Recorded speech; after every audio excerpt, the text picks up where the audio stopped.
The silent architect. I used to think revenge was a dish best served cold, but mine was served in silence, through the meticulous strokes of my pencil.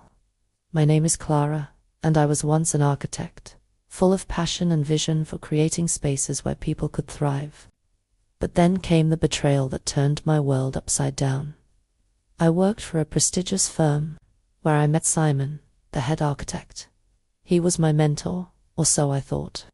Under his guidance, I designed what was to be my masterpiece, a community center that would serve as a hub for creativity and education in a disadvantaged neighborhood. It was more than just a project. It was my legacy. But on the day of the big reveal, Simon presented my design as his own. He had made subtle changes, just enough to claim it, and I was left in the shadows, my name nowhere to be seen. When I confronted him, he smiled that snake-like grin and told me I should be grateful for the opportunity to work under him. I was fired before the week was out, my career in ruins, my reputation tarnished with whispers of theft. The betrayal was deep, but the real blow came when, months later, I learned that due to Simon's negligence, the community center's structure was compromised. An accident occurred during construction. A wall collapsed, injuring several workers. The project was halted, and the community's hope was replaced with despair. I couldn't let it go. I couldn't let Simon continue to ruin lives. So, I started my silent revenge. I knew I couldn't fight him in court. He was too powerful, too well connected. Instead, I turned my architectural talent into a weapon.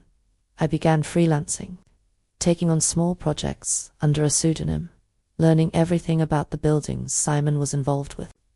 I studied the city's infrastructure, the plans for future developments, and I waited for my moment. My revenge was in the details, the small, almost invisible alterations to plans, the suggestions for materials that would degrade faster than expected, the advice that led to minor but accumulating issues. Over years, I became a shadow in the architectural world, known only to a select few as someone who could tweak designs to subtly undermine them. Simon's projects started facing one problem after another: leaks, structural weaknesses, budget overruns. His reputation began to falter, his once golden touch turning to rust. The media dubbed him the architect of misfortune. His firm's stock plummeted, and he was eventually ousted. But my final act was the reopening of the community center. I had, by then, secured a position in a rival firm under my pseudonym.